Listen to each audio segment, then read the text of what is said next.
প্রিয় ভাইরা, আজকে একটা গুরুত্বপূর্ণ বিষয় নিয়ে কথা বলার মনস্থ করেছি। বিষয়টা খুব একক বিষয়, মানে সমাজের অনেক অসুবিধা নিয়ে আমরা কথা বলি, রাষ্ট্রের অনেক অসুবিধা নিয়ে কথা বলি, বিশ্ব নিয়ে কথা বলি, আমরা অনেক বড় বড় বিষয় নিয়ে কথা বলি, কিন্তু একটা গুরুত্বপূর্ণ বিষয় ছুটে যায়, যেটার গুরুত্ব এগুলোর চাইতে অনেক বেশি। যে বিষয়টা সংশোধিত না হলে বাকি বিষয়গুলো সংশোধন কাম্য নয়। সেটা হচ্ছে সূরাতুত তাহরিমের 6 নম্বর আয়াত।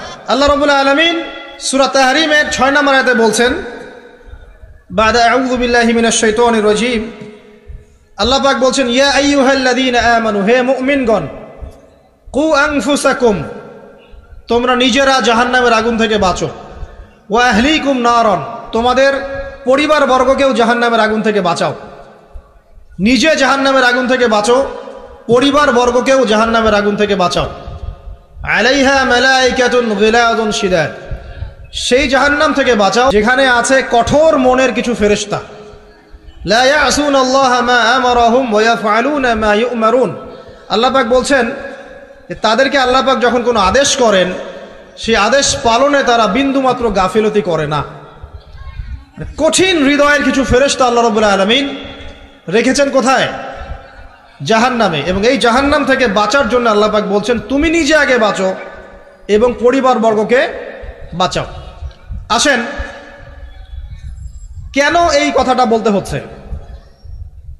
কারণ যত দিন যাচ্ছে আমরা দেখছি যে পরিবারের ভাঙনটা বৃদ্ধি পাচ্ছে। যত দিন যাচ্ছে আমরা দেখছি যে পরিবারের মধ্যে ইসলামী অনুশাসনের ঘাটতি দেখা যাচ্ছে। পরিবারের মধ্যে আত্মহত্যার প্রবণতা বাড়ছে, ডিভোর্স, বিবাহ বিচ্ছেদ বাড়ছে। পরিবারের মধ্যে সন্তানরা বেলাইনে চলে যাচ্ছে, পিতামাতার কোনো খোঁজ নাই। পরিবারের মধ্যে বেপরদামি বাড়ছে। সুন্নাহ, রাসূল সাল্লাল্লাহু আলাইহি ওয়াসাল্লামের সুন্নত পরিবার থেকে উঠে যাচ্ছে। পরিবারগুলো এখন এক একটা জাহান্নামের টুকরায় পরিণত হয়েছে। যে পরিবারগুলো ইসলামিক আদর্শে চলছে সেগুলোর মধ্যেও অনেক ফিতনা এখন ঢুকে গেছে। এটা নিয়ে কথা বলতে হচ্ছে এই কারণে, কারণ পরিবার হচ্ছে একটা সমাজের গঠন একক। একটা সমাজ গঠিত হয় পরিবার নিয়ে। তো পরিবারগুলো যদি জাহান্নামের টুকরা হয়ে যায়, তো ওই সমাজটাও দেখবেন জাহান্নামের টুকরা হয়ে যাবে। আবার পরিবারগুলো যদি জান্নাতের টুকরা হয়, দেখবেন ইনশাআল্লাহ ওই সমাজটাও জান্নাতের টুকরাই হবে ইনশাআল্লাহ। আর এই সমাজগুলোকে নিয়েই কিন্তু দেশ গঠিত হয়। সমাজ যখন পরিবর্তিত হবে, সমাজ যখন জান্নাতি আদর্শে চলবে, তখন দেখবেন দেশটাও জান্নাতি পথে হাঁটছে। আর যদি দেখেন সমাজের মধ্যে জাহান্নামী আমল বেশি, তাহলে বুঝে নেবেন দেশের মধ্যেও জাহান্নামী আমল বেশি। আর এই দেশ নিয়েই বিশ্ব হয়, বিশ্ব গঠিত হয়। তো দেশগুলো যখন দেখবেন কোরআন সুন্নাহর বাইরে আচরণ করছে, তার মানে পুরো বিশ্ব থেকে ইসলামটা আস্তে আস্তে উঠে যাচ্ছে। তাহলে শুরুটা কোত্থেকে হচ্ছে? ব্যক্তি থেকে। কু আনফুসাকুম, আগে নিজে বাঁচো, 1 নম্বর কথা।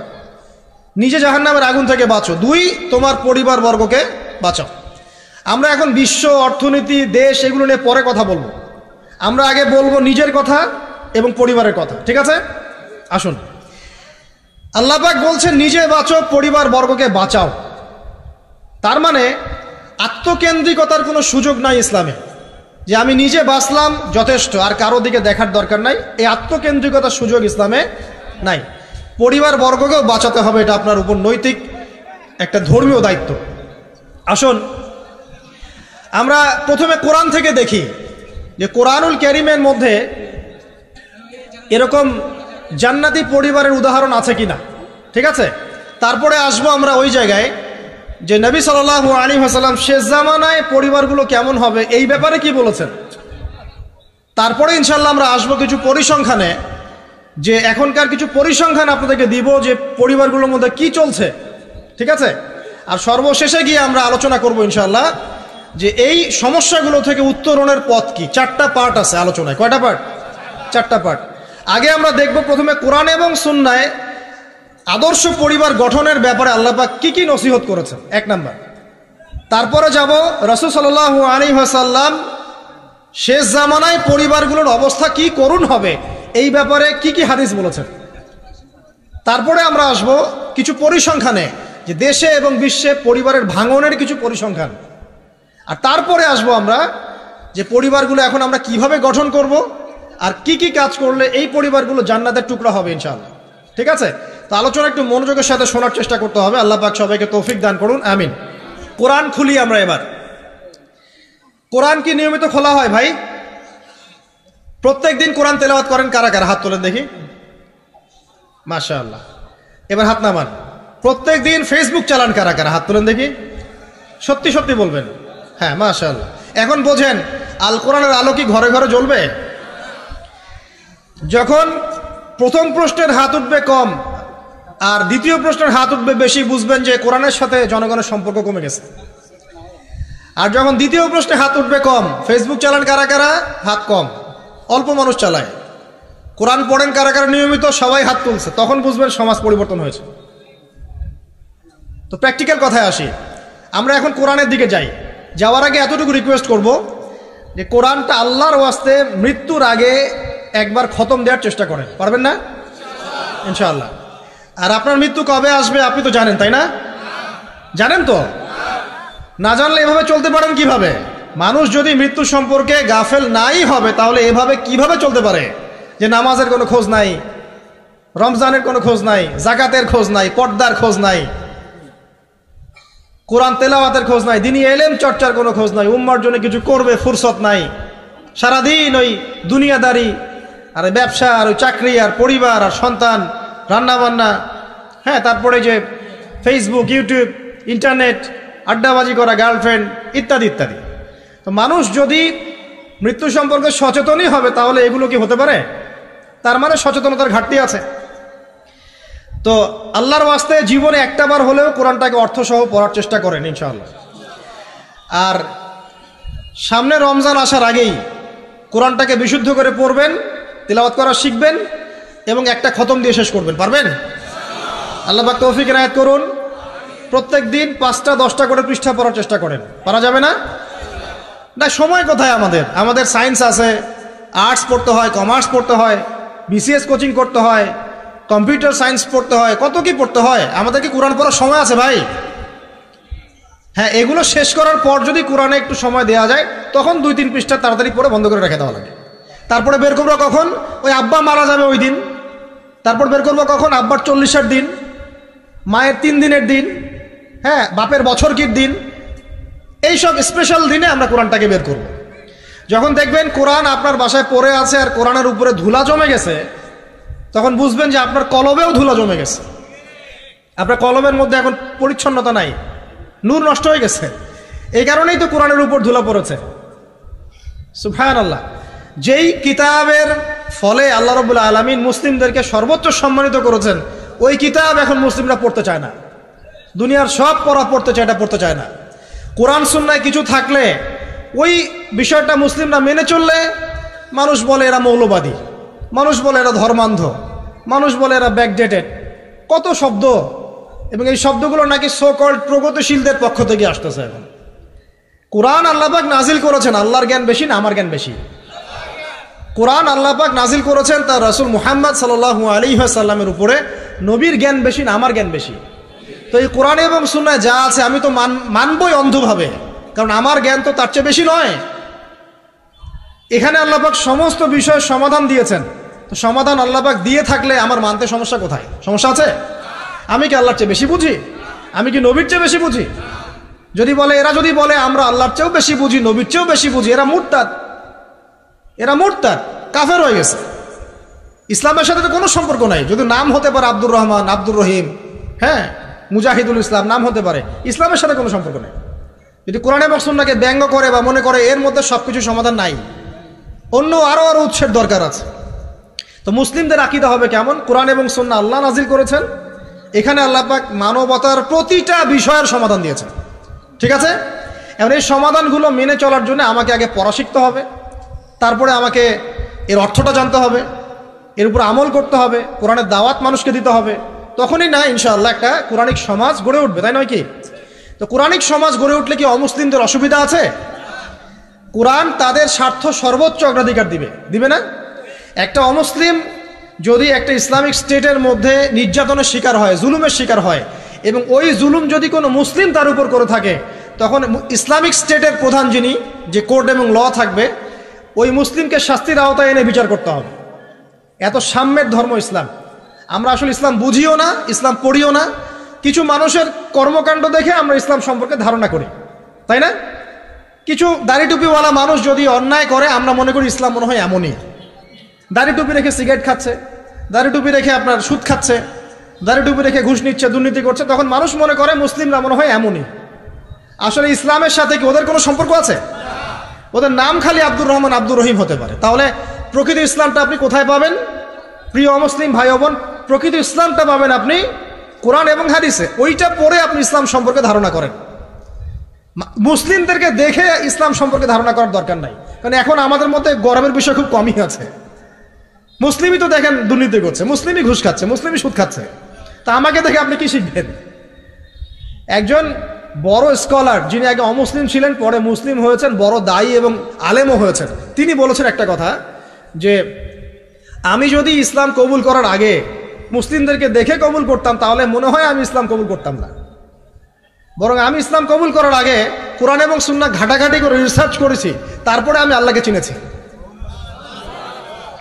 তো আমাদের দাওয়াত থাকবে প্রত্যেক মুসলিম অমুসলিম সবার কাছে, যে আগে কোরআন এবং সুন্নাহটা পড়েন। এটা পড়ে আপনি দিন সম্পর্কে একটা ধারণা পাবেন। আমার ব্যবহার, চরিত্র, আমার কার্যকলাপ দেখে আপনি নাও পেতে পারেন। এটা তো সেই যুগ না যে মুসলিমদের চরিত্রের মধ্যে একটা দাগও নাই। এটা কি সেই যুগ? না। আল্লাহ পাক আমাদের সবাইকে কোরআন সুন্নাহ বোঝার তৌফিক দান করুন, এবং আল্লাহ পাক যাদের মনের মধ্যে স্বচ্ছতা আছে, অনেস্টি আছে, আল্লাহ পাক তাদেরকে হেদায়েত দান করুন, আমিন। আসুন সামনে যাই। এই কোরআন পড়তে লাগবে না ভাই? নিয়মিত পড়া লাগবে না? এর সাথে হাদিসের চর্চা করা লাগবে না? ফাজায়েলে আমল বইটা বাসায় আছে? নাই? মুনতাখাব হাদিস বইটা আছে বাসায়? তারপরে ফয়জুল কালাম এই বই আছে, রিয়াদুস সালেহিন বই আছে, মিশকাতুল মাসাবি বইটা আছে। এই সব বইগুলো বাংলা হয়ে গেছে না এখন?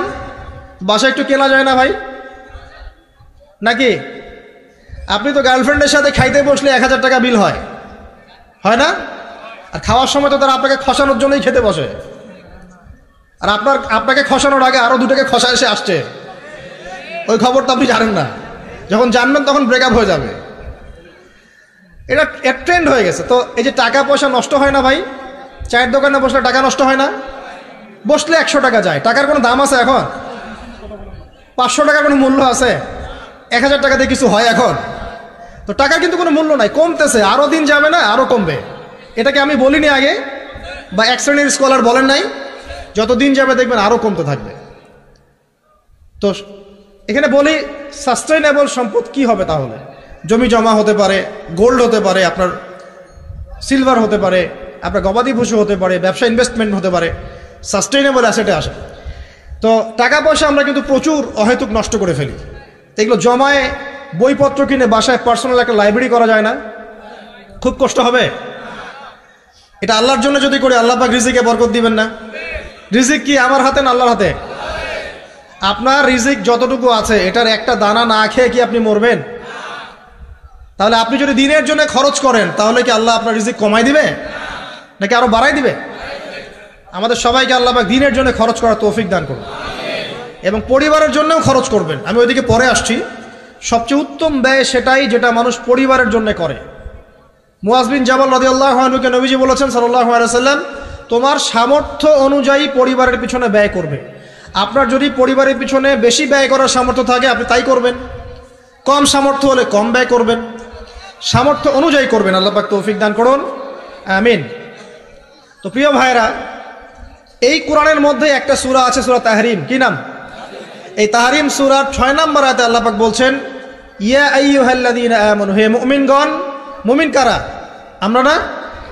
মুমিন কারা? যারা আল্লাহকে বিশ্বাস করে, রাসূলকে বিশ্বাস করে, যারা আসমানি কিতাব সমূহে বিশ্বাস করে, ঠিক আছে, রাসূলগণকেও বিশ্বাস করে, আগের রাসূলগণকে বিশ্বাস করে, পরকালে বিশ্বাস করে, জান্নাত জাহান্নাম মিজান পুলসিরাত এগুলোতে বিশ্বাস করে, এবং তাকদীর বা ভাগ্যের ভালো মন্দে বিশ্বাস করে। এরা কি মুমিন না?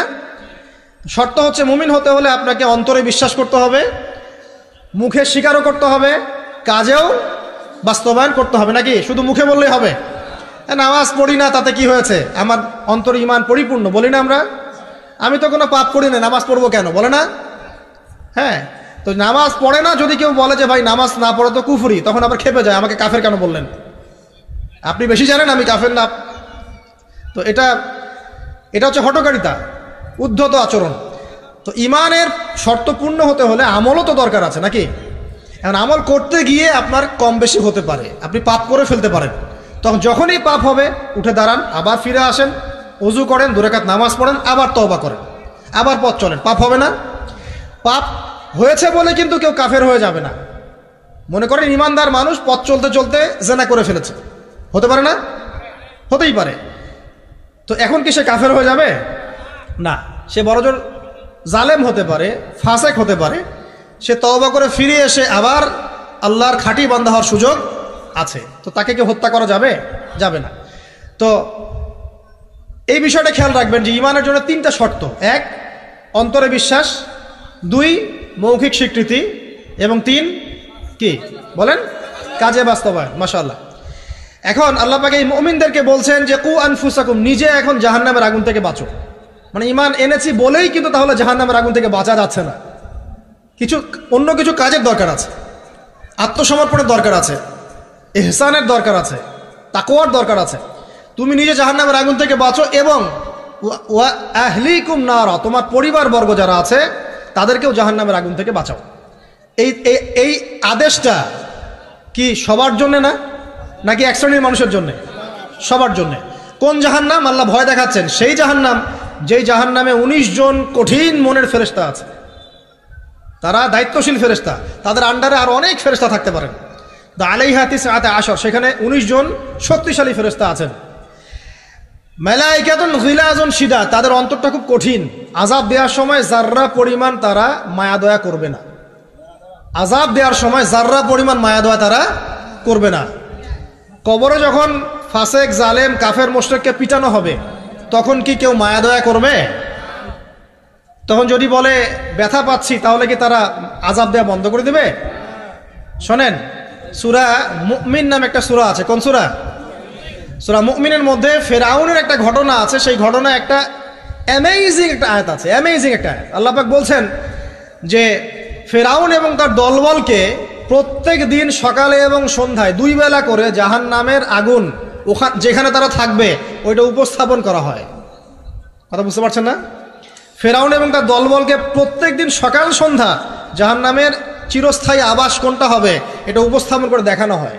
আল্লাহ পাক বলছেন যে তুমি নিজে জাহান্নামের আগুন থেকে বাঁচো, তোমার পরিবারবর্গকে বাঁচাও। কোন জাহান্নাম? যেখানে কঠিন মনের ফেরেশতা আছে। এখন আমরা আগে দেখব কোরআন থেকে যে এখানে এরকম পরিবার কোথায় যে পরিবারগুলো জান্নাতের টুকরা।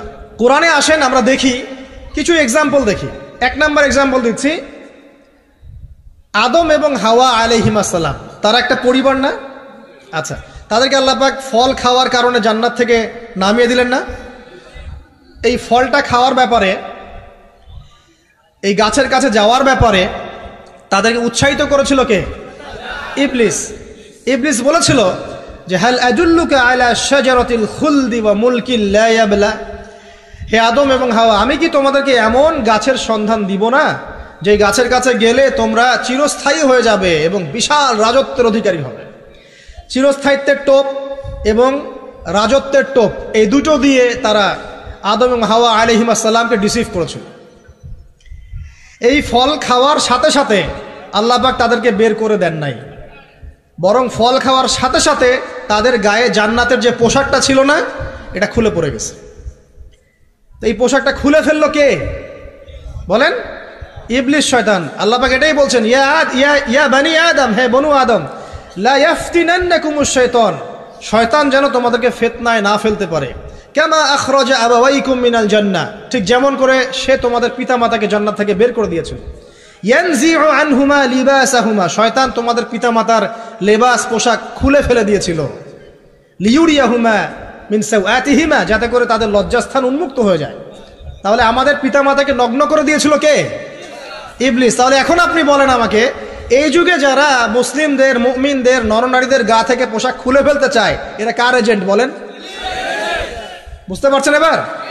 এই যে নগ্নতা, অশ্লীলতার যে আন্দোলন চলছে, হ্যাঁ, হাজার বছরের সংস্কৃতি, আমরা মাদেরকে দেখেছি ব্লাউজ পরতো না, নাউজুবিল্লাহ, এই সেই, হ্যাঁ আমরা এরকমই পোশাক পরবো। ছোট হতে হতে হতে হতে এখন এক পর্যায়ে দেখবেন বিকিনি পরে ঘুরবে কদিন পর, দেখবেন। বিশ্বাস করছেন না এই কথাটা? দেখবেন ইনশাল্লাহ, আল্লাহ না করুক, তবে হবে, এটা আমি জানি, বিকজ হাদিস আমি পড়েছি। শেষ জামানায় এরকম নগ্নতা, অশ্লীলতা, বেহায়াপনা বাড়তেই থাকবে, বাড়তেই থাকবে। এবং এমন একটা সময় আসবে যে মানুষ রাস্তাঘাটে জেনা করবে। ওই যুগের সবচেয়ে ভালো ব্যক্তি হবে সে, যে তাকে গিয়ে বলবে, বাবা তুমি এইখানে জেনা করছো, ভালো, একটু দেওয়ালের পিছনে যেতে পারলা না? সে হবে ওই জমানার ভালো ব্যক্তি। আপনি হাদিসটা বিশ্বাস করলেন না? আমি নিজে হাদিস পড়েছি যে রাস্তাঘাটে মানুষ জেনা করবে। তো এই যে নগ্নতা আর অশ্লীলতার যে সংস্কৃতি চলছে না, এই কাপড় খুলে ফেলার যে ট্রেন্ড এবং রেভলিউশনের দিকে মানুষ যাচ্ছে এখন, মেয়েরা স্পেশালি, এরা নিঃসন্দেহে মানুষ শয়তান, নিঃসন্দেহে। কারণ ওই যে শয়তান আমাদের পিতামাতার কাপড় খুলে ফেলেছিল, এরা তার এজেন্ট। এরা আমার বোনের গা থেকে কাপড় খুলতে চায়, এরা আপনার স্ত্রীর গা থেকে কাপড় খুলতে চায়, এরা আপনার মায়ের গা থেকে কাপড় খুলতে চায় এবং বলতে চায় এটা স্বাধীনতা। আরে বোকা মানুষ, এই পৃথিবীতে মানুষ স্বাধীন নয়, এই পৃথিবীতে কোনো মানুষই স্বাধীন নয়। মানুষ কিভাবে স্বাধীন হতে পারে? এখানে পৃথিবীতে যতদিন থাকবে মানুষ আল্লাহর দাসত্বের মধ্যে থাকবে। যে মানুষ নিজেকে স্বাধীন মনে করে সে শয়তানের তাবেদারি করে। এই পৃথিবীতে কোনো মানুষই স্বতন্ত্র স্বাধীন নয়, বরং আল্লাহ পাকের দাসত্বের অধীনে সে পরাধীন। মানুষ বুঝতে চায় না যে স্বাধীনতার ডেফিনেশন কি। আল্লাহ পাকের রুলস এবং রেগুলেশনস মেনে চললে পরে আমি তখন স্বতন্ত্র স্বাধীন, আল্লাহর দাসত্বের অধীনে, দাসত্বের বাইরে গিয়ে নয়। আর আল্লাহ পাকের দাসত্বের 5 পয়সা পরোয়া না করে নিজেকে যদি স্বাধীন মনে করে, সে তো শয়তানের চেলা। কথা কি বুঝতে পারছেন? আসেন, এই যে আমাদের পিতামাতাকে ওখান থেকে নামিয়ে দেওয়া হলো, তারা দুজন কিন্তু এই পৃথিবীতে যে কষ্টের জীবন তারা কিন্তু একসাথে অতিবাহিত করেছেন, করেন নাই? তো এই যে কষ্ট, দুঃখ, একসাথে পথ চলা, স্বামী স্ত্রীর এই যে একটা বন্ধন, মায়াবী একটা হৃদ্যতার বন্ধন, এটাই হচ্ছে পরিবারের ভিত্তি। আমি আদর্শ পরিবারের দিকে যাচ্ছি আস্তে আস্তে ইনশাআল্লাহ। কোরআন থেকে আপনাকে কয়েকটা দলিল দিচ্ছি। এবার দেখবেন তাদের সন্তান হাবিল কাবিল, ও যে কি হলো, কাবিল হাবিলকে, পড়েন নাই? কাবিল হাবিলকে হত্যা করলো। এখানে হত্যার মূল কারণ কি ছিল? হিংসা। কাবিলের কুরবানি কবুল হচ্ছে না, হাবিলেরটা হচ্ছে। তার মানে বুঝলাম পৃথিবীতে ফাসাদ ছড়িয়ে পড়বে, পরিবারে ফাসাদ ছড়িয়ে পড়বে, তার অন্যতম একটা কারণ হচ্ছে ঈর্ষা বা হিংসা। আসলে ঈর্ষা হিংসা এক জিনিস নয়, এখানে মূল কারণ হচ্ছে হিংসা। তো আমাদের পরিবার জান্নাতের টুকরা হবে ইনশাআল্লাহ যদি স্বামী স্ত্রীর মধ্যে হিংসা না থাকে, পরিবারের সদস্যদের মধ্যে পরশ্রী কাতরতা না থাকে। একটু মনোযোগ দেন। তারপরে সামনে যান। ওই যে নূহ আলাইহিস সালামের নাম শুনেছেন? আচ্ছা, কত বছর দাওয়াত দিয়েছেন বলেন? এই তো মাশাআল্লাহ 950 বছর। 950 বছর দাওয়াত দেওয়ার পর 40 বা 80টা পরিবার ইসলাম কবুল করেছে।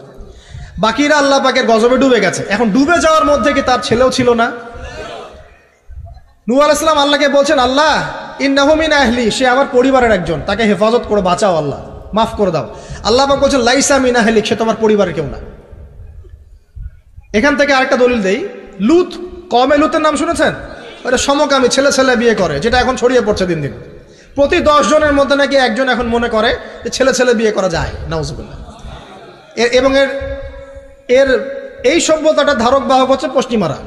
ওখানে অনেক আগেই এগুলো চালু হয়ে গেছে। আমেরিকাতে তো চালু আছেই, ব্রিটেনে আছে, কানাডায় আছে, অস্ট্রেলিয়া আছে, আমাদের ভারতেও আছে। আর দিন দিন এখন এটাই যে আমাদের সাবকন্টিনেন্ট বাংলাদেশ, এখানেও ঢুকে পড়েছে। এবং এদের সংগঠন আছে, এদের পতাকা আছে, পতাকার মধ্যে রংধনুর সাইন আছে। হ্যাঁ, এরা এখন বাক স্বাধীনতার কথা বলে। তো ছেলে ছেলে, কিন্তু মেয়ে মেয়েও যে বিয়ে করে এটা কোরআনে পাই নাই। তো এখন দেখছি মেয়ে মেয়েও বিয়ে করে। কথা কি বিশ্বাস করছেন না? মেয়ে মেয়ে পর্যন্ত বিয়ে করে। তারপরে আরো দেখেছি ইদানিং যে লিভ টুগেদার চলছে বাংলাদেশে। এখন বিয়ের দরকার নেই, একসাথে থাকবেন, বিয়ের দরকার নেই। মানে আপনি একজন বান্ধবী একসাথে চলবেন স্বামী স্ত্রীর মতো, এটা লিভ টুগেদার। বলবে যে উন্নত সভ্যতার এগিয়ে গেছে, আমরা পিছিয়ে থাকবো কেন? শোনো, তোমরা আগাচ্ছ ঠিকই, কিন্তু তোমরা আগাচ্ছ কোন দিকে জানো? তোমরা আগাচ্ছ জাহান্নামের দিকে। তোমরা জাহান্নামের দিকে আগাচ্ছ। তোমরা ঠিকই আগাচ্ছ, অস্বীকার করছি না। তোমরা এগিয়ে যাচ্ছ ঠিকই, বাট জাহান্নামের দিকে। তোমাদের তাকদীরে যদি হেদায়েত না থাকে, জাহান্নামের মর্মান্তিক আযাব থেকে কেউ বাঁচাতে পারবে না। তো এই কওমে লুতকে আল্লাহ পাক ধ্বংস করেছেন নির্মমভাবে।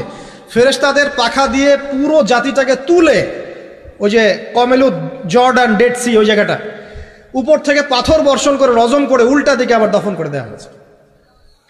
তো এই কওমে লুতের নবীর নাম ছিলেন লুত আলাইহিস সালাম, ঠিক আছে? তার স্ত্রী পর্যন্ত কিন্তু ঈমান আনেন নাই, ঠিক নূহ আলাইহিস সালামের স্ত্রীর মতোই। নূহ আলাইহিস সালামের সন্তান স্ত্রী ঈমান আনে নাই, লুত আলাইহিস সালামের স্ত্রী ঈমান আনেন নাই। এবার এখান থেকে আমাদের পারিবারিক হেদায়েতটা কি বলেন? আপনি যদি একজন আলেমের সন্তানও হন, আপনি যদি একজন মুহাদ্দিস মুফাসসির মুফতিরও সন্তান হন, নিজে যদি তাকওয়া ঈমান অর্জন করতে ব্যর্থ হন, আপনার বংশ, আপনার পরিচয়, আপনার জাতীয়তাবাদ, আপনার রক্ত বর্ণ কোনো কিছুই আপনাকে জাহান্নামের আগুন থেকে বাঁচাতে পারবে না। এই জন্য নবী সাল্লাল্লাহু আলাইহি ওয়াসাল্লাম তার কলিজার টুকরা মেয়ে ফাতিমা রাদিয়াল্লাহু আনহাকে বলছেন, হে ফাতিমা, দুনিয়াতে আমার কাছে যা চাওয়ার তুমি চেয়ে নাও, পরকালে আমি তোমার কিন্তু কোনো হেল্প করতে পারবো না। কিন্তু আমরা জানি নবী সাল্লাল্লাহু আলাইহি ওয়াসাল্লাম সবার জন্য আমভাবে সুপারিশ করবেন। তিনি তার স্ত্রী আয়েশা রাদিয়াল্লাহু আনহাকে কাঁদতে দেখে বলছেন, হে আয়েশা, কি জন্য কাঁদছো? আয়েশা রাদিয়াল্লাহু আনহা বলছেন, আল্লাহর আযাবের ভয়ে কাঁদছি হে ইয়া রাসূলুল্লাহ। নবী সাল্লাল্লাহু আলাইহি ওয়াসাল্লাম বলছেন, আয়েশা, তিনটা জায়গা থাকবে কিয়ামতের মাঠে যখন আমিও তোমাকে চিনতে পারবো না, তুমিও আমাকে চিনতে পারবে না। এক, যখন আমলনামা ছুড়ে দেওয়া হবে, ইকরা কিতাবাক ওয়া কাফা বিনাফসিকা আল-ইয়াওমা আলাইকা হাসিবা, কেউ কাউকে চিনবে না, সবাই ইয়া নাফসি ইয়া নাফসি। একটা হচ্ছে পুলসিরাত পার হওয়ার সময় কেউ কাউকে চিনবে না, ইয়া নাফসি। আরেকটা হচ্ছে যখন আমলনামা ওজন করা হবে মিজান, কেউ কাউকে চিনবে না। এখন যাদেরকে আপনার আপন মনে হচ্ছে না, আমি একটা কথা তো অনেকদিন বলেছি যে আল্লাহ সুবহানাহু ওয়া তাআলা ছাড়া ইহকাল পরকালে আমাদের প্রকৃত আপন কেউই নাই। কথা বুঝতে পারছেন না? না, সময় হোক বুঝতে পারবেন। এই যে যাদের কথা চিন্তা করে আপনি দুর্নীতি করছেন, ঘুষ খাচ্ছেন, সুদ খাচ্ছেন, এরা আপনাকে চিনবে না মরার পরেই। আপনি মারা যাবেন, এরা আপনাকে চিনবে না পরকালে। তখন যদি আপনি বলেন, হে আল্লাহ, আমি ওদের স্বার্থে সুদ খেয়েছি, পরিবার দেখাশোনা করার জন্য ঘুষ নিয়েছি, দুর্নীতি করেছি, ওরা উল্টা বলবে যে আল্লাহ, একে তো আমি নিতে বলি নাই, ওকে তো আমি নিতে বলি নাই, ওর হিসাব ও দিবে, আমি এসবের মধ্যে নাই। আপনার স্ত্রী আপনাকে কথা বলবে, ইয়াউমা ইয়াফিরুল মারউ মিন আখি, ভাই ভাই থেকে দৌড় দিয়ে পালাবে ওই দিন। ওয়া উম্মিহি ওয়া আবি, তার মা বাপ থেকে পালাবে। ওয়া সাহিবাতিহি ওয়া বানি, এই যে স্ত্রী সন্তান, এগুলো থেকে পালাবে মানুষ। লিকুল্লি ইমরিইম মিনহুম ইয়াউমাইযিন শা'নু ইউগনি, প্রত্যেক সত্তা সেই দিন নিজেকে নিয়ে ব্যস্ত থাকবে। তো এখান থেকে শিক্ষা দেখেন যে পরিবার আদর্শ হবে যখন পরিবারের প্রত্যেকটা মানুষ নিজেকে নিয়ে ভাববে যে আমি কতটুকু ইমানদার হয়েছি। আমি কার সন্তান সেটা বড় কথা নয়, আমি কতটুকু ইমানদার হতে পেরেছি, কতটুকু মুত্তাকি হতে পেরেছি, আল্লাহওয়ালা হতে পারলাম, এটা মূল কথা। ফেরাউনের স্ত্রী আসিয়া ফেরাউনের আন্ডার থেকেও সে মুমিনা হয়েছে, হয় নাই? ফেরাউন যে বড় কাফের, এই কারণে কি তার স্ত্রী শাস্তি পাবে? পাবে না। বরং আমাদের নবীজি মেরাজের রাতে গিয়ে দেখেছেন এবং গন্ধ পেয়েছেন, সুঘ্রাণ ছড়াচ্ছে একটা জায়গা থেকে। তখন জিবরাইল আলাইহিস সালামকে জিজ্ঞাসা করলেন যে এখানে এত সুন্দর ঘ্রাণ কোত্থেকে আসছে? জিবরাইল আলাইহিস সালাম বললেন, এটা হচ্ছে ফেরাউনের স্ত্রী আসিয়ার ওই ঘর যেটা আল্লাহ পাক তার জন্য জান্নাতে মানে বানিয়েছেন, ওইখান থেকে এই সুঘ্রাণ আসছে। সুবহানাল্লাহ। তার মানে এখানে আমরা শিখলাম নিজের চরকায় তেল দিতে হবে, নিজে আমাকে নামাজ পড়তে হবে, নিজেকে আমল করতে হবে, নিজেকে দিনের জন্য কিছু করতে হবে, নিজেকে পর্দা করতে হবে। পরিবারের সদস্যদের দিকে তাকানোর এখন সময়, আগে নিজে। না হলে নবী পরিবারের সদস্য হয়েও দেখেন জাহান্নামে মানুষ যাচ্ছে। এবার সামনে যাই, চলেন। ইব্রাহিম আলাইহিস সালাম নাম শুনেছেন? আচ্ছা, তার বাবা কি করতেন? বড় পুরোহিত ছিলেন। আর যেখানে শিরক সেখানেই দেখবেন ইব্রাহিম, যেখানেই কুফর সেখানেই মুহাম্মদ সাল্লাল্লাহু আলাইহি ওয়াসাল্লামের জন্ম হয়, এটাই নিয়ম। তো সেখানে আল্লাহ পাক জন্ম দিলেন ইব্রাহিম আলাইহিস সালামকে, যিনি তার পিতাকে নসিহত করছেন, আব্বা তুমি কেন লিমা তা'বুদু, তুমি কেন এমন এক সত্তার ইবাদত করো, মা লা ইয়াসমাউ, যে শুনতেও পারে না, ওয়ালা ইউবসিরু, সে দেখতেও পারে না, ওয়ালা ইউগনি আনকা শাইআ, সে তোমার কোনো উপকারও করতে পারে না, ক্ষতিও করতে পারে না। ইভেন তোমার স্ট্যাচুর গায়ে একটা মাছি যদি বসে, এটাকে সে নিজে সরাতেও পারে না, তার কোনো ক্ষমতা নাই। এখন তুমি কেন বাবা এর ইবাদত করছো? ইব্রাহিম আলাইহিস সালাম বলছেন। তখন তার বাবা বলছেন, আনতা রাগিবুন আন আলিহাতিনা ইয়া ইব্রাহিম, হে ইব্রাহিম, তুমি কি আমাদের এই উপাস্যদের থেকে মুখ ফিরাচ্ছ? যদি তুমি ফিরে না আসো তাহলে আমি তোমাকে বাসা থেকে বের করে দিব, তোমার মাথা পাথর দিয়ে মেরে ফাটিয়ে ফেলবো। তো ইব্রাহিম আলাইহিস সালাম তর্ক করলেন না, বললেন সালামুন আলাইক, আপনার উপর শান্তি বর্ষিত হোক।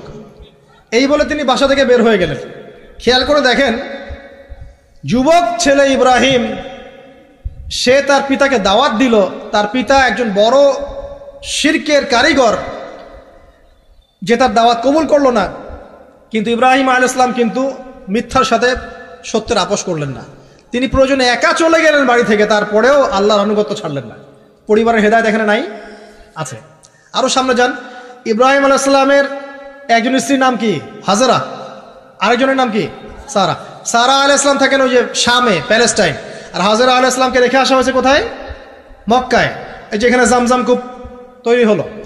এখানে হাজেরা আলাইহিস সালামকে রেখে যাওয়ার সময় তিনি বলছেন যে আমাদেরকে এই জনমানব শূন্য জায়গায় কেন রেখে যাচ্ছেন ইব্রাহিম? চুপ করে আছেন, আবার জিজ্ঞাসা করছেন, আবার চুপ করে আছেন। এবার তিনি বলছেন হাজেরা আলাইহিস সালাম যে আপনি কি আল্লাহর আদেশেই কাজ করছেন? তখন ইব্রাহিম আলাইহিস সালাম বলছেন হ্যাঁ, মাথাটা খালি নাড়ালেন, হ্যাঁ নাম। তখন তার স্ত্রী বলছেন তাহলে আল্লাহ পাক আমাদেরকে ধ্বংস করবেন না ইনশাআল্লাহ। খাবার নাই, পানিও নাই, কিছুই নাই, আল্লাহর প্রতি তাওয়াক্কুলটা দেখেন। এবার দেখেন ওই স্ত্রীর গর্ভ থেকে একজন সন্তান হলো, তার নাম কি? ইসমাইল। এবার এই সন্তানকে তার বাবা বলছেন অনেক বছর পরে যে ইয়া বুনাই, হে আমার সন্তান, ইন্নী আরা ফিল মানামি আন্নী আযবাহুক, আমি স্বপ্নে দেখেছি আমি তোমাকে জবাই করছি। ফানজুর মাযা তারা, তুমি একটু তোমার রায়টা জানাও, তোমার কি মতামত। তখন ওই তাওয়াক্কুলকারিনী নারীর গর্ভ থেকে জন্ম নেওয়া এই ইসমাইল তিনি বলছেন ইয়া আবাতি, হে আমার বাবা, ইফআল মা তুমার, আপনি তাই করেন যা আল্লাহ আপনাকে আদেশ করেছে। সাতাজিদুনি ইনশাআল্লাহু মিনাস সাবিরিন, ইনশাআল্লাহ আপনি আমাকে সবরকারী পাবেন। এই বাচ্চার বয়স হবে বড়জোর 10 থেকে 15, নাকি কম সম হবে আর কি।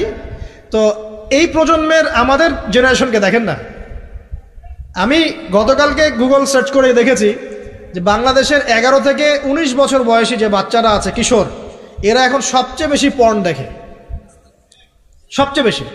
এবং কলেজ পড়ুয়াদের, স্কুল কলেজ পড়ুয়ার মধ্যে 77%ই পর্ন দেখে। এবং ইন টোটাল হিসাব করলে দেখা যায় বাংলাদেশে 92% মানুষ পর্ন আসক্ত, মানে পর্ন আসক্ত না হলেও পর্ন দেখে। তো ওই যে কিশোর ইসমাইলের চেতনা দেখেন আর আমাদের এই যুব সমাজের চেতনা দেখেন, পার্থক্যটা করেন আপনি, তাহলে বুঝতে পারবেন কিভাবে রেভলিউশন হয়েছে ইসলামের, এখন কেন হচ্ছে না আপনি নিজেই বুঝতে পারবেন, আমাদের কারণেই হচ্ছে না। আসেন এবার এই সন্তানকে যে জবাই করার ঘটনা, আল্লাহ পাক হাদিয়া পাঠালেন, তাকে জবাই করতে হলো না। এখান থেকে আমরা কুরবানির ঈদ পালন করছি, তাই না? আচ্ছা, এখানে আমি পরিবারের হেদায়েত হিসাবে এটা ফাইন্ড আউট করছি আপনাদের জন্য যে যদি পরিবারের নারীরা হয় এই হাজরা আলাইহিস সালামের মতো সহনশীলা, সবরকারিণী এবং তাওয়াক্কুলকারিণী, তখনই গিয়ে তাদের গর্ভ থেকে ইসমাইলের মতো সন্তান জন্ম হবে ইনশাআল্লাহ। যাদেরকে আল্লাহর জন্য কুরবানি করতে চাইলে তারা বলবে কোনো সমস্যা নাই, প্রয়োজন আল্লাহর জন্য কুরবান হয়ে যাও। তো এখানে কার ভূমিকা বেশি, বাবার না মায়ের? তাকে কিন্তু তার বাবা মানুষ করেননি, তার বাবা ওইখানে থাকেন সিরিয়ায়, শামে, মাঝে মাঝে আসা যাওয়া করে। তার বেশিরভাগ সময় তাকে প্যারেন্টিং কে করেছে? তার মা। ওই মায়ের গর্ভ থেকে এমন সন্তান আশা করা যায়? তো এখনকার এই সিরিয়াল দেখা মেয়েদের গর্ভ থেকে এমন সন্তান আশা করা যায়? এখনকার ওইসব মেয়েদের গর্ভ থেকে আশা করা যায় এটা স্বামী দিতে পারলে সে খুশি, দিতে না পারলে অসন্তুষ্ট, বেজার। স্বামীকে প্রেসার দিতে দিতে, মানসিক কষ্ট দিতে দিতে স্বামীকে বুড়া বানায় ফেলে দিয়েছে।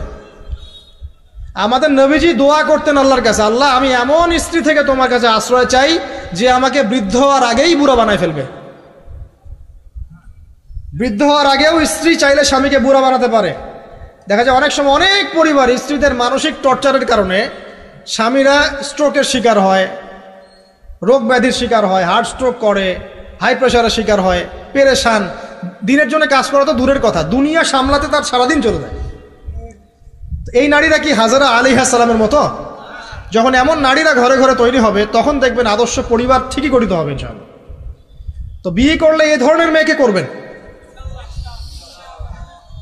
রূপের সৌন্দর্য দেখে, টাকা পয়সা দেখে আর অন্যান্য বিষয়গুলো দেখে এত বেশি ইমপ্রেসড হওয়ার দরকার নেই। আপনি দেখবেন দিনদারিতা আছে কিনা। এবং দিনদারিতা কিন্তু শুধু বোরখার মধ্যেই থাকে না, আপনাকে কথা বলে প্রশ্ন উত্তরের মাধ্যমে পাত্রী দেখার সময় এগুলো যাচ করতে হবে। আপনাকে ওর মাকে দেখতে হবে, তার মা কেমন, কোন মায়ের সন্তান সে, তার মায়ের আকীদা কেমন, তার মা কেমনে চলাফেরা করে, ওর নানি কেমন, ওর পরিবারের সদস্যরা কেমন, এগুলো দেখে মেয়ে চুজ করবেন। এই যে নসিহতগুলো করছি, যারা আনম্যারিড তোমার জন্য এগুলো শোনার চেয়ে বেশি দামি। এই ডিসিশনটা এত এত গুরুত্বপূর্ণ যে জীবনে যদি এটাতে ভুল করে ফেলেন কখনো, সারাটা জীবন আপনাকে এই বোঝা টানতে হবে, এবং এমন কষ্ট আসবে যেটা আপনার ওই যে বিয়ের পর নতুনত্বর সাময়িক। তিনি একজন বিজ্ঞ মানুষ ছিলেন, অনেকে বলেছেন নবী ছিলেন, কেউ বলেছেন নবী ছিলেন না। যাই হোক, তিনি তার সন্তানকে কিছু নসিহত করছেন। কি চমৎকার নসিহত! তিনি সন্তানকে নসিহত করছেন, ইয়া বুনাইয়া, হে আমার ছোট্ট বৎস, লা তুশরিক বিল্লাহ, তুমি আল্লাহর সাথে কাউকে শরিক করো না। ইন্না শিরকা লা যুলমুন আযীম, কারণ শিরক হচ্ছে মহান জুলুম। ছোট্ট একটা বাচ্চা শিরকের বোঝেটা কি কিছু বোঝে? আমরা আমাদের ছোট বাচ্চাদেরকে কি শিখাই? জীবনে বড় হওয়া, প্রতিষ্ঠিত হওয়া, ইত্যাদি ইত্যাদি, তাই না? কিন্তু এখানে দেখেন লুকমান হাকিম আলাইহিস সালাম, তিনি তার সন্তানকে শিরকের শিক্ষা দিচ্ছেন। পিতামাতার খেদমত করবে, তাদের অবাধ্য হবে না, সৎ কাজের আদেশ করবে, অসৎ কাজে নিষেধ করবে, ঠিক আছে? বিপদে পড়লে সবর করবে, গাধার মতো উচ্চস্বরে কথা বলবে না। এই নসিহতগুলো করছেন লুকমান তার সন্তানকে আলাইহিস সালাম। তো এখান থেকে প্যারেন্টিং পাচ্ছেন না, যে আপনি আপনার সন্তানকে, পরিবারের সদস্যদেরকে কি নসিহত করবেন? এবার কোরআনের পাতায় পাতায় আছে। ইয়াকুব আলাইহিস সালাম তার সন্তানদেরকে নসিহত করছেন, আমার পরে তোমরা কার ইবাদত করবে? তারা বলছে আমরা আল্লাহর ইবাদত করবো ইনশাআল্লাহ তাআলা। ইউসুফ আলাইহিস সালামের সাথে তার পিতার একটা গভীর প্রেমের সম্পর্ক ছিল। আসহাবুল কাহফের মধ্যে আপনি এর এক্সাম্পল পাবেন। তো কোরআনের এভাবে পাতায় পাতায় আপনি দেখবেন যে আলহামদুলিল্লাহ আল্লাহ পাক আমাদেরকে আদর্শ পরিবার গড়ার এই মেসেজগুলো দিয়েছেন। বলতে গেলে অনেক লম্বা সময় চলে যাবে, তো বাকিগুলো আপনারা খুঁজে বের করবেন ইনশাআল্লাহ। আল্লাহ পাক তৌফিক দান করুন। এবার আসেন যে নবী সাল্লাল্লাহু আলাইহি ওয়াসাল্লাম এবং সাহাবায়ে কেরামের যুগে পরিবারগুলো কেমন ছিল। খুব শর্ট করে বলি, তখন পরিবারের মধ্যে তাওহীদ ছিল, ঠিক আছে? পরিবারের মধ্যে সুন্নত ছিল, পরিবারে কোরআনের তালিম চর্চা ছিল, পরিবারে পর্দা ছিল, পরিবারের মধ্যে দেখবেন আপনি মাশাআল্লাহ ইসলামিক অনুশাসন ছিল, একটা শাসনের লাঠি ছিল, পরিবারের মধ্যে হৃদ্যতা, ভালোবাসার বন্ধন ছিল, হ্যাঁ, পরিবারে হালাল রিজিকের প্রাচুর্য ছিল, পরিবারের মধ্যে অপসংস্কৃতি ছিল না, ইসলামিক সংস্কৃতি ছিল। মানে ওই সময় পরিবারগুলো এক একটা সোনার টুকরা ছিল না, তাই না? ছিল না, জান্নাতের টুকরা ছিল। মানে যত ভালো গুণ সব পরিবারে ছিল, আর খারাপ গুণের সাথে তারা খুব একটা সম্পর্কিত ছিলেন না, আলহামদুলিল্লাহ। কিন্তু নবী সাল্লাল্লাহু আলাইহি ওয়াসাল্লাম শেষ জামানার হাদিসগুলো যখন বর্ণনা করেছেন, তখন যে কথাগুলো বলেছেন যে শেষ জামানায় পরিবারের ভাঙনগুলো বেশি হবে, বিচ্ছেদ বেশি হতে পারে, সন্তানরা দেখবেন পিতামাতাকে সম্মান করবে না, হ্যাঁ, পরিবারে আপনার অপসংস্কৃতি অনুপ্রবেশ করবে, জেনা বেড়ে যাবে, মাদক বেড়ে যাবে, অশ্লীলতা বেহায়াপনা বেড়ে যাবে, প্রতিবেশীর অধিকার ক্ষুণ্ণ করা হবে, ভাইয়ে ভাইকে খুন করবে, বোন বোনকে মানে চুলাচুলি করবে, মানে পরিবারে অশান্তি বিরাজ করবে, এমনটা হাদিসের মধ্যে কিন্তু বর্ণিত আছে, প্রচুর হাদিস আছে। তো এই অবস্থায় একটু আপনাকে দেখাই যে এখন এমন একটা অবস্থা চলছে যে আপনি ম্যাক্সিমাম পরিবারগুলোর মধ্যে যাবেন, আপনি গিয়ে দেখবেন ম্যাক্সিমাম পরিবারে কিন্তু নামাজটা নাই। ম্যাক্সিমাম পরিবারে যাবেন, আপনি গিয়ে দেখবেন সেখানে কিন্তু পর্দাটা নাই। বেশিরভাগ পরিবারে আপনি যান, দেখেন দিনের ইলম চর্চার যে গুরুত্ব, এটা কিন্তু ওখানে দেখবেন আপনি নাই। বেশিরভাগ পরিবারে দেখেন আপনি এখানে হালাল হারামের কোনো পরোয়া নাই, রিজিক আসতেছে কোন দিক থেকে আসুক, ঠিক আছে? বেশিরভাগ পরিবারে দেখবেন স্বামী স্ত্রীর মধ্যে খুব একটা হৃদ্যতা, ভালোবাসার বন্ধন পাওয়া যাচ্ছে না, প্যারেন্টিংসগুলো ঠিক নাই, খাবারের উৎসগুলো ঠিক নাই, অপসংস্কৃতি আছে পরিবারে, এখন মাদক ঢুকে গেছে, জেনা ঢুকে গেছে, পর্ন ঢুকে গেছে, ঠিক আছে? এই যে ডিভাইসের এডিকশন ঢুকে গেছে। মানে অন্তর্নিহিত সম্পর্কগুলো, যে হৃদ্যতা ভালোবাসার সম্পর্কগুলো ছিল এবং ইসলামিক নীতি নৈতিকতাগুলো ছিল, এখন এগুলো কিন্তু দিন দিন পরিবার থেকে কমে যাচ্ছে। এতে করে পরিবারে ডিভোর্স বাড়ছে। যেমন প্রতি 1 ঘন্টায় ঢাকায় একটা করে ডিভোর্স হয়, মানে প্রতি 24 ঘন্টায় 24টা ডিভোর্স ঢাকায় হয়, এবং আমেরিকার মতো কান্ট্রিতে প্রতি 13 সেকেন্ডে একটা করে ডিভোর্স হয়, ঠিক আছে?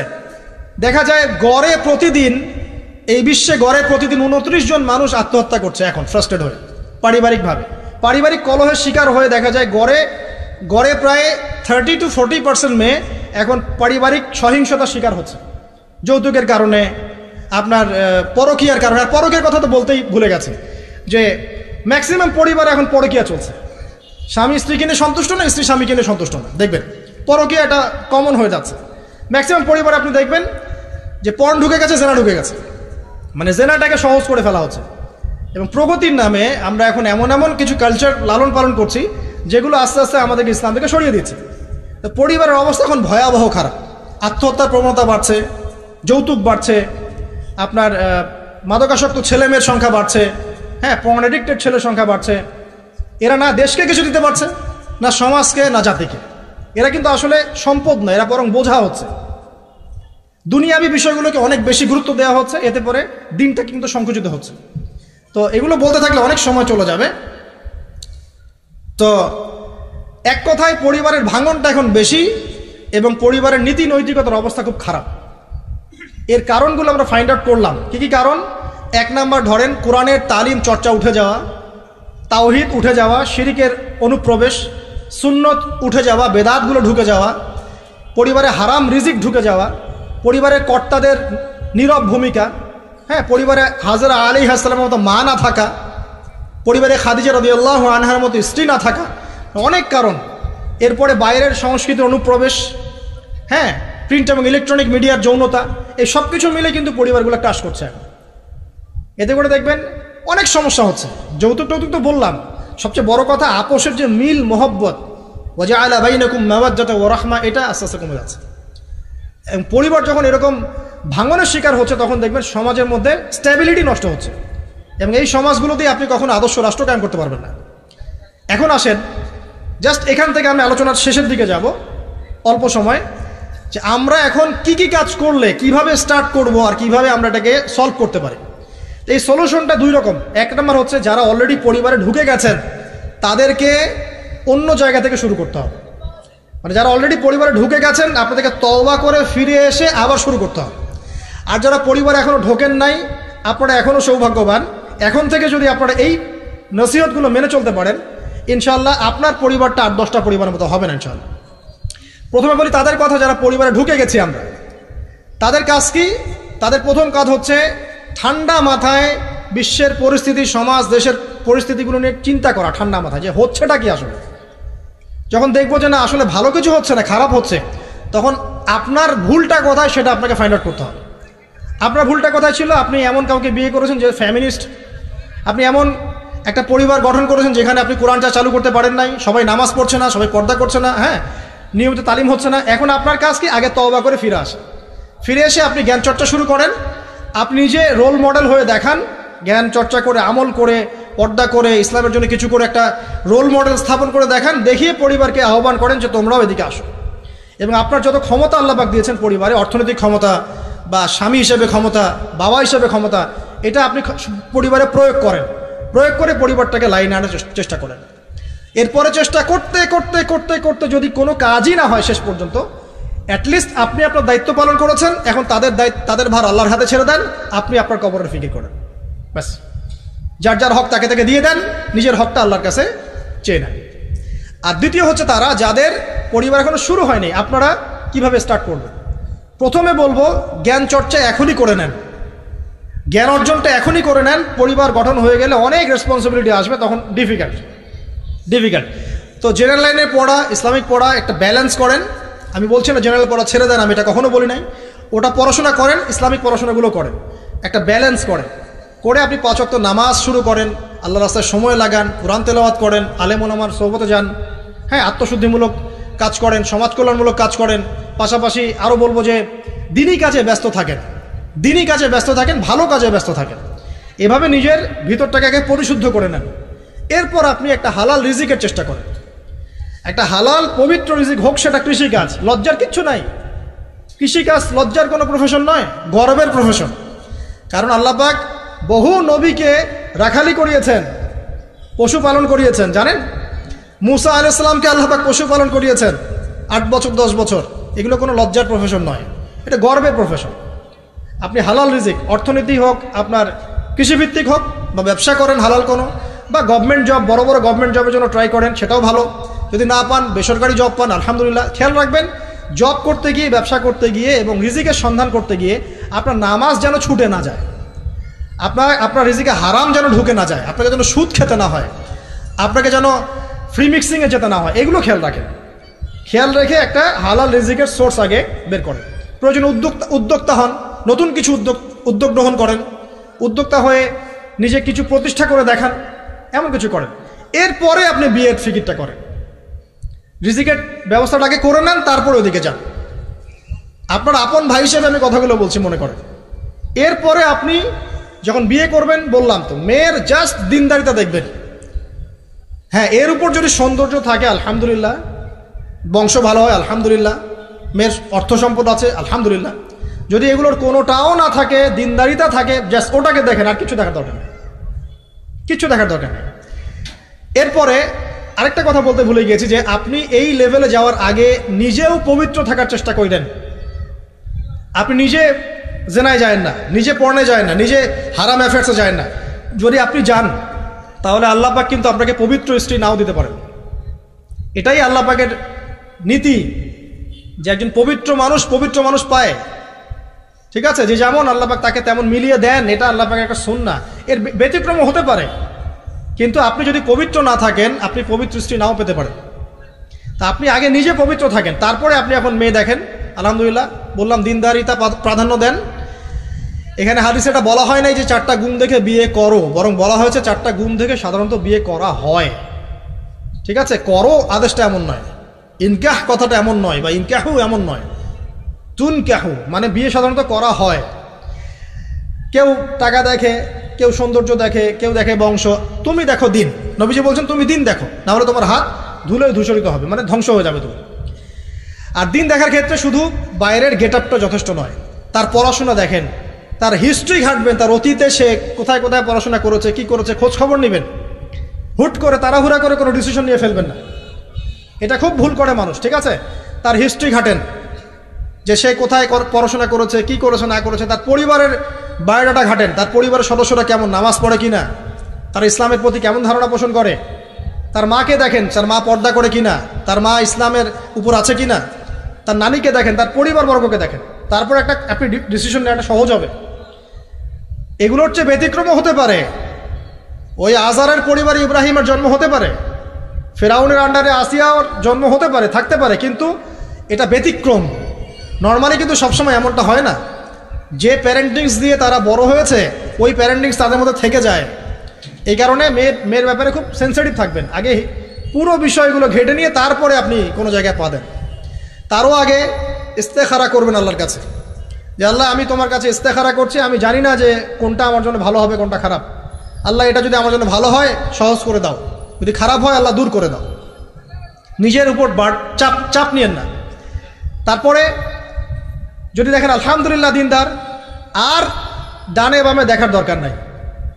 যদি আপনি আপনার মনের মতো দিনদার পবিত্র একজন মেয়ে পেয়ে যান, আর যদি সে সুন্দরীও হয় মাশাআল্লাহ, আর ভালো বংশের হয়, তাহলে সারাটা জীবন তাকে নিয়ে কাটিয়ে দেন, সারাটা জীবন তাকে নিয়ে কাটিয়ে দেন, আপনি হ্যাপি হবেন ইনশাআল্লাহ। ডানে বামে দেখার আর দরকার নাই। যদিও একাধিক বিয়ের অনুমতি আছে, কোরআন সুন্নাহয় সব কিছুই আছে, কিন্তু এখন বাস্তবতাটাও বুঝতে হবে। কীরকম? যে কোরআন সুন্নাহয় এমন অনেক কিছুই আছে যেটা বাস্তবে ইমপ্লিমেন্ট করাটা এতটাও সহজ না। যখন যারা করতে চায় তাদেরকে অনেক অনেক হ্যাসেল পোহাতে হয়, কারণ সমাজটা যেহেতু এমন না। কোরআন সুন্নাহয় আছে যদিও, কিন্তু সমাজটা এমন না। তখন ওই ব্যক্তি কোরআন সুন্নাহ মানতে গেলে দেখা যায় সমাজ থেকে ব্যাপক হ্যারাসমেন্টের শিকার হয়। যদিও এটা তার দোষ না, এটা আল্লাহ পাক তাকে হয় পরীক্ষা করছেন, অথবা এই ওসিলায় তার গুনাহ মাফ করবেন। কিন্তু নর্মালি যেটা চলছে, এখানে আপনি আপনার বেস্টটা নেন, যেটা অপশনাল সেদিকে যাওয়ার দরকার নেই। এটা আমার নসিহত। কারণ সবার ওই শক্তি সামর্থ্য থাকে না যে সব কিছু সুন্দর মতো টাইটলি হ্যান্ডেল করতে পারবে। আর বলা যত সহজ, করার ব্যাপারটা এতটাও সহজ নয়। সো আর এই তো জেনারেশনের মেয়ের তো দেখছেনই, পান থেকে চুন খসলেই দেখবেন যে বিশাল তুলকালাম হয়ে যাচ্ছে আর কি। তো যদি আপনাকে আল্লাহ পাক আপনার পবিত্রতার কারণে, আপনার ঈমান আমলের কারণে খুশি হয়ে এমন একজন দিনদার, নেককার, পুণ্যবতী, সুন্দরী, সুশ্রী স্ত্রী দিয়ে দেন, আর ডানে বামে কখনো দেখবেন না, একদম তাকে নিয়ে পুরো লাইফটা কাটিয়ে দেবেন সব। ঠিক আছে, এরপরে দোয়া করবেন আল্লাহর কাছে, আল্লাহ এটার মধ্যে কল্যাণ বরকত দান করো। বিবাহের ক্ষেত্রে আপনি মোহরটাকে কম করবেন। আপনি মোহর মানে মেয়েদেরকে বলছি, মেয়ের বাবাদেরকে বলছি, সামর্থ্য অনুযায়ী করবেন, ছেলের সামর্থ্য অনুযায়ী করবেন, তার উপরে বোঝা চাপিয়ে দিবেন না। কিয়ামতের আলামতের হাদিসে আমি এটাও পড়েছি, শেষ জামানায় মোহর অনেক বেশি করা হবে, দেওয়া হবে কম। হয় না এমন? আর বাকি আছে আলামতের কিছু। তো ওই চিটারির মধ্যে নাই। আপনি বলছেন 1 লাখ, 1 লাখ আমি দিব নগদ, ব্যাস নগদ। বলছেন 5 লাখ দেওয়ার সামর্থ্য আছে আমার, 5 লাখ দিব, যে নগদ শেষ, পরে মাফ নিয়ে নিব, এইসব বার্গেনিং আপনি নাই। আর এখনকার বিবাহগুলো দেখলে মনে হয় যে মেয়ের বাবা ছেলেকে বিক্রি করছে আর ছেলের বাবা মেয়ে কিনছে। সবচেয়ে বেশি মোহর দেখা যায় যে চিটাগাং এরিয়ার দিকে আর কি। এবং আপনি জানেন কি না সবচেয়ে বেশি বিবাহ বিচ্ছেদ ওই জায়গায় বেশি। বাংলাদেশে বিবাহ বিচ্ছেদ দেখা যায় যে প্রতি 24 ঘন্টায় দেখা যায় 28টা 29টা বাংলাদেশে। হ্যাঁ, শুধু তাই না, আমি দেখলাম যে 10 লক্ষ মেয়ে অতিরিক্ত আছে পুরুষদের তুলনায় সমাজে ঘুরে বেড়াচ্ছে, স্বামী নাই, 10 লক্ষ মেয়ে। এবং এই ডিভোর্স দেওয়ার ক্ষেত্রে দেখা গেছে যে মেয়েদের প্রবণতা বেশি। 70% মেয়ে ডিভোর্স দিয়েছে, ছেলে দেয় নাই, 30% ছেলে। তাহলে মেয়েদের সাইকোলজি চিন্তা করেন। ও মনে করছে আমি তো এখন শিক্ষিত হয়ে গেছি, তোমাকে আমার দরকার নাই, আমি চাকরি করে খাবো। খুব বেশি শিক্ষিত দরকার নাই আপনার, দিনী শিক্ষা আছে কিনা ওটা দেখবেন। ফ্যামিলিস্ট মেয়েদেরকে নেওয়ার দরকার নাই, আপনি নেবেন ইসলামিক অনুশাসনে চলে এমন মেয়ে। এরপর যখন পরিবার স্টার্ট হবে আল্লাহর কাছে বরকত চাবেন, বিয়েটা সহজ করে নেবেন। যে বিয়েতে খরচ যত কম সে বিয়েতে আল্লাহর বরকত তত বেশি। হাদিস। অলিমা হবে, মাশাআল্লাহ, আপনার বিবাহিত জীবন মোবারক হোক, দোয়া করি। এরপরে দেখবেন উভয়ের মাঝখানে আল্লাহ পাক আপনাদের মাঝখানে ভালোবাসা ঢালবেন ইনশাআল্লাহ। সূরা রুমের মধ্যে আল্লাহ পাক বলেছেন ওয়াজআলা বাইনাকুম মাওয়াদ্দাতা ওয়া রাহমা, আমি আল্লাহ স্বামী স্ত্রীর মাঝখানে ভালোবাসার ভ্রাতৃত্ব ঢেলে দিয়েছি। এটা আল্লাহ পাকের একটা আয়াত, নিদর্শন। এবার আপনি পরিবার গঠন করেছেন, এখানে আমি কয়েকটা কথা বলি যে উভয়ের মাঝখানে খুব চূড়ান্ত লেভেলের ভালোবাসা এটাই যথেষ্ট নয় পরিবার সুখী হওয়ার জন্য। পরিবারের মধ্যে এখন থাকতে হবে সলাত। কি থাকতে হবে ভাই? সলাত।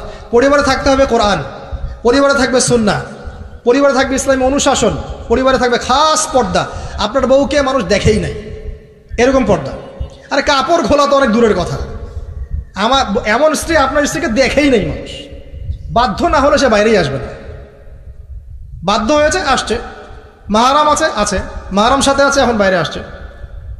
আপনার স্ত্রী ওই মানুষের বাসায় গিয়ে রাত কাটাবে না, এমনকি মানুষের বাসার টয়লেটে গিয়েও যেন সে কাপড় না চেঞ্জ করে। কারো বাসায় গিয়ে স্ত্রীকে রেখে দিয়ে আসবেন না, যে অপরিচিত কারো বাসায় স্ত্রীকে রেখে আপনি কোনো কাজে গেছেন, যাবেন না, এটা করবেন না। আপনার কাছে মনে করেন একটা কোহিনূর হীরা আছে, মনে করেন যেটার মূল্য ধরেন যে লক্ষ কোটি ডলার, এটা আপনি কি যত্রতত্র ইউজ করবেন, নাকি আপনি খুব যত্ন করে আপনার ভিতরে আগলে রাখবেন? কোনটা? ইসলাম এভাবে নারীকে সম্মানিত করেছে যে তারা আমাদের কাছে এত বেশি প্রেশিয়াস যে আমরা এভাবে যত্ন করে ওদেরকে ঢেকে রাখি। কথা কি বুঝতে পারছেন? আর তোমাদের কাছে মেয়েদের দাম নাই, তোমরা ল্যাংটা হয়ে ঘোরো, তোমাদের কে বাধা দিয়েছে? ঘুরছেও তো তাই। আর নগ্নতা বলতে আপনি কি মনে করছেন? খালি কি বিকিনি সংস্কৃতি নগ্নতা? নিসাউন কাসিয়াতুন আরিয়াও তো নগ্নতা, যে নারী পোশাক পরেও নগ্ন হয়ে আছে, এটাও তো নগ্নতা। আর নবীজি বলেছেন যে লা ইলাহা ইল্লাল্লাহ ওয়াইলুল লিল আরব কদ ইকতারাবা মিন শাররি কদ ইকতারাব, আরবদের ধ্বংস, লা ইলাহা ইল্লাল্লাহ, আল্লাহ ছাড়া কোনো ইলাহ নাই, কি ভয়ঙ্কর আযাব আসছে। তার স্ত্রী জাইনাব বিনতে জাহাশ তিনি বলছেন, ইয়া রাসূলুল্লাহ আনুহলিক ওয়া ফিনা সালিহিন, আমাদের মধ্যে সলেহ সৎ মানুষ থাকা সত্ত্বেও কি আমরা ধ্বংস হয়ে যাব? নবীজি বলছেন নাম, হ্যাঁ, ইযা কাসরাতুল খাবাস, যখন অশ্লীলতা, বেহায়াপনা, নগ্নতা ছড়িয়ে পড়বে তখন ভালো মন্দ সব ধুয়ে ধ্বংস হয়ে যাবে। এই কারণে নিজে খুব ভালো আছি, ওরা খারাপ, ওদেরকে কিছু বলার দরকার নাই বলে ভালো হয়ে থাকার সুযোগ নাই। ওগুলো যত ছড়াবে ভালো আলেম জালেম সব ধ্বংস হয়ে যাবে। আল্লাহ বোঝার তৌফিক দান করুন। এবার আপনি আপনার স্ত্রীর সাথে এভাবে হৃদ্যতা মহব্বতের সম্পর্ক রাখবেন আল্লাহর জন্যে। পরিবারের সবার পিছনে আপনি খরচ করবেন, তাদের হক দিবেন। কার জন্যে? পরিবার বর্গের কারো কাছে কিছু পাওয়ার আশায় না। এই ফিলোসফিটা বোঝেন। পরিবারের কারো কাছে থ্যাঙ্কস পাওয়ার আশায়ও না, আপনি আল্লাহর সন্তুষ্টির জন্য ওদের পিছনে খরচ করবেন, ওদেরকে ভালোবাসবেন, ওদের হক আদায় করবেন। কার জন্যে? আল্লাহর জন্য। এবং এর জন্য আপনি নেকি পাবেন ইনশাআল্লাহ। আর যদি আপনি তাদের কাছে কিছু আশা করতে যান, মনে মনে বেশি এক্সপেকটেশন রাখেন, তখন আপনি কি হবেন জানেন? আপনি পদে পদে কষ্ট পাবেন, পদে পদে কষ্ট পাবেন। দেখে নিয়ে শুধু আল্লাহর হয়ে যান, মানে আল্লাহই আপনার আপন, আল্লাহ ছাড়া আপনি কাউরে চেনেন না। আল্লাহ পাক বলেছেন এগুলো করতে, আমি করি। আল্লাহ পাক ভালোবাসা দিয়েছেন সন্তানের প্রতি, স্ত্রীর প্রতি, বাসি। কিন্তু এটা এত অধিক মাত্রায় নয় যে তার কারণে আল্লাহকে ছেড়ে দিব। বা স্ত্রী সন্তান যদি আল্লাহর পথে চলার ক্ষেত্রে বাধা দেয়, আল্লাহকে ছাড়তে পারবো না, প্রয়োজন ওদেরকে ছাড়তে পারবো। এরকম থাকবে বিষয়টা, ঠিক আছে? আরেকটা কথা বলি, শুধু ভালোবাসাই আদর্শ দাম্পত্যের জন্য যথেষ্ট নয়। এখানে প্রয়োজন হচ্ছে একে অপরের প্রতি সম্মানবোধ থাকতে হবে, একে অপরের প্রতি বিশ্বাস থাকতে হবে। বিশ্বাস না থাকলে ওই পরিবারে শান্তি থাকে না। আপনি অনেক বড় আলেম, কিন্তু যদি আপনার স্ত্রী আপনাকে বিশ্বাস না করে, আপনি শান্তি পাবেন না। আপনি জানছেন আপনি ইনোসেন্ট, আপনি অনেস্ট, কিন্তু আপনার পরিবারের সদস্য, আপনার স্ত্রী আপনাকে বিশ্বাস করছে না, তখন আপনি পরিবারে সুখ পাবেন না। বিশ্বাস খুব ইম্পর্টেন্ট। আমি তো বলি যে ভালোবাসার চেয়ে বিশ্বাস বেশি ইম্পর্টেন্ট। কারণ আগে ইমান না আগে আমল? কোনটা আগে? ইমান মানে কি? বিশ্বাস না? আগে বিশ্বাস, তারপরে না আমল? ভালোবাসা একটা আমল, আর বিশ্বাসটা কি? ইমান। আমার প্রতি যদি আপনার ইমান না থাকে, তাহলে আপনি আমাকে ভালোবাসবেন কিভাবে? বিশ্বাস থাকতে হবে, স্বামীর প্রতি স্ত্রী, স্ত্রী প্রতি স্বামী। এবং এখানে পুরুষদেরকে সহনশীল হতে হবে, কারণ আপনার স্ত্রী সারা জীবনে আপনাকে প্রচুর পেইন দিতে পারে, এবং এটা মেয়েদের ফিতরত। এখানে সবরের জাজল্যমান দৃষ্টান্ত স্থাপন করতে হবে, নসিহত করতে থাকতে হবে ততদিন পর্যন্ত যখন আপনি দেখছেন যে হ্যাঁ এগুলোতে কাজ হচ্ছে। যদি করতে করতে করতে করতে কাজ না হয়, দেখা যায় এই ফিতনায় জর্জরিত থেকে আপনার দিনের পথে চলাটা ব্যাহত হচ্ছে, তখন আপনার উচিত হবে আসহাবুল কাহাফের মতো চিন্তা করা। ইশারা দিলাম, যথেষ্ট। পরিবারে পর্দা থাকবে, সন্তান হবে, এখন আলহামদুলিল্লাহ সন্তানদেরকে প্রতিপালন করবেন ওই যে মা হাজেরা তার মতো, ওই যে আপনার কি বলবো রাসূলুল্লাহ সাল্লাল্লাহু আলাইহি ওয়াসাল্লামের সাহাবায়ে কেরাম তাদের মতো করে। এমনকি আমাদের নবীজিকে তার চাচা, তার দাদারা যেভাবে লালন পালন করেছেন ভালোবাসা দিয়ে, হৃদ্যতা দিয়ে, এভাবে সন্তানকে ভালোবাসবেন, সন্তানের কথাগুলো শুনবেন, বাচ্চাদেরকে মূল্যায়ন করবেন, বাচ্চারা কি খাবার খাচ্ছে খুব ভালো করে খেয়াল রাখবেন, বাচ্চা নেওয়ার সময় বা বাচ্চা নেওয়ার চেষ্টা করার সময় দোয়া পড়বেন এবং সবসময় সেজদায় নামাজে দোয়া করবেন পরিবারের জন্য, বাচ্চাদের জন্য। আল্লাহ আমার পরিবারের উপর শান্তি দাও, বাচ্চাদেরকে ভালো মানুষ বানাও। রব্বানা হাব লানা মিন আজওয়াজিনা ওয়া যুররিয়াতিনা কুররাতা আয়ুন ওয়াজআলনা লিল মুত্তাকিনা ইমামা। এই দোয়া বেশি বেশি করবেন। রব্বি হাবলি মিনাস সালিহিন বেশি বেশি করবেন। আপনার একটা নেক সন্তান আগামীতে এই উম্মতের দায়িত্ব নিতে পারবে ইনশাআল্লাহ। হাজার হাজার গবাদি পশুর দরকার আছে? একটা ইব্রাহিম, একটা ওমর, একটা খালিদ বিন ওয়ালিদ আপনি জন্ম দিয়ে দেখান, ওই একজনই যথেষ্ট ইনশাআল্লাহ। তাআলা পারবেন না ইনশাআল্লাহ? সন্তানের কথা শুনতে হবে। প্যারেন্টিংস একটা বই আছে, বাজারে পাওয়া যায়, কিনে নেন। ওখানে প্যারেন্টিংসের অনেক টিপস আছে। সন্তান কি খাচ্ছে, কার সাথে মিশছে, কোন বন্ধুর সাথে খেলছে, আপনার কোন স্কুল কোন কলেজে পড়ছে, এগুলো খেয়াল রাখতে হবে। কোন ডিভাইস ইউজ করছে, বাসায় সন্তান কি পরিবেশ দেখে বড় হচ্ছে, পিতামাতার মধ্যে ভালোবাসা দেখে বড় হচ্ছে নাকি ঝগড়া দেখে দেখে বড় হচ্ছে, এটা খুব ইফেক্ট করে। সবচেয়ে বড় কথা, সন্তানকে পিছন থেকে আপনাকে বুস্ট আপ করতে হবে। আপনার সন্তানকে আল্লাহ পাক নির্দিষ্ট একটা প্রতিভা দিয়ে পাঠাবেন, হয় সে ভালো লিখতে পারবে, না হলে ভালো বলবে, না হলে ভালো খেলবে, না হলে কিছু একটা ভালো চিন্তা করবে, ভালো আর্ট করবে। ওর প্রতিভাকে ওর উপরে চাপিয়ে দিবেন না। ওর যে প্রতিভা আছে ওই প্রতিভা অনুযায়ী তাকে বেড়ে উঠতে দেন। হাতের আঙ্গুলগুলোকে জোর করে করে টেনে সোজা করার দরকার নাই, আঙ্গুল ভেঙে যেতে পারে। আঙ্গুলকে বাড়তে দেন। ওকে আল্লাহ পাক একটা রং দিয়েছে, একটা প্রতিভা দিয়েছে, ওকে বিকশিত হতে দেন। ওর গন্ধটা আমরা যেন পাই, ওর গন্ধ পরিস্ফুটিত হতে দেন। ওকে চাপ দিবেন না। এখনকার পরিবারে প্রচুর চাপ, দেখবেন যে সন্তানের পিতামাতারা চাপ দিতে দিতে সন্তান আত্মহত্যা করে ফেলছে, করছে না? রেজাল্ট খারাপ হলো, কি চাপ, কি করলি সারা জীবনে, এসএসসিতে A+ পাইতে পারলি না, বেচারা গলা লটকাইতে মরে গেল। কি হয়েছে? এসএসসিতে রেজাল্ট খারাপ হয়েছে তো কি হয়েছে? জীবন এটাই সব কিছু? একটা না হয় দুর্ঘটনা ঘটে গেছে জীবনে, তাকে জীবনে নষ্ট হয়ে গেছে নাকি? পিতামাতার চাপের কারণে, এই যে চাকরি পাইস না, সারা জীবন ধরে খাওয়াইলাম পড়াইলাম, চাকরি করতে পারিস না, আমাদেরকে দেখতে পারিস না, চাপ দিতে দিতে বেচারা এখন মাদকের দিকে।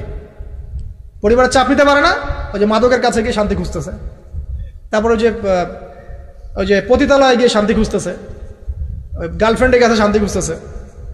তো পরিবার থেকে চাপের এই সংস্কৃতি বন্ধ করতে হবে। পরিবারের সন্তানদেরও পিতামাতাকে চাপ দেওয়া উচিত নয়, পিতামাতারও উচিত নয় সন্তানকে চাপ দেওয়া। বরং তার প্রতিভাটাকে ফাইন্ড আউট করে আপনি বিচক্ষণ বাবা হিসেবে আপনি দেখবেন যে তার প্রতিভা কোন দিকে আছে, সেদিকে আপনি তাকে নিয়ে যাবেন। আর যদি আপনি আল্লাহওয়ালা হন, দেখবেন ইনশাআল্লাহ তার প্রতিভা ইসলামের দিকেই থাকবে ইনশাআল্লাহ। ইমাম বুখারীর মায়ের কথা শোনেন নাই? তার মা সারাদিন কান্নাকাটি করে দোয়া করতো, আল্লাহ আমার ছেলেটাকে দিনের জন্য কবুল করো, আমার ছেলেটাকে দিনের জন্য কবুল করো। তার চোখের সমস্যা ছিল, তিনি চোখে ভালো করে দেখতে পারতেন না। মায়ের দোয়ার বদৌলতে আল্লাহ পাক তার চোখের সমস্যা দূর করে দিয়েছেন। এখন ইমাম বুখারী রাহিমাহুল্লাহর কিতাব সবাই পড়ছে না? একজন মায়ের তাড়না দেখেন, মা সন্তানের জন্য দোয়া করবে, যে আল্লাহ আমার সন্তানটাকে দিনের জন্য কবুল করো। বাবা দোয়া করবে, আল্লাহ আমার বাচ্চাটাকে দিনের জন্য কবুল করো। এই যে বাবা নূহের তাড়না দেখেন, ইব্রাহিম আলাইহিস সালামের তাড়না দেখেন, রব্বি হাবলি মিনাস সালিহিন।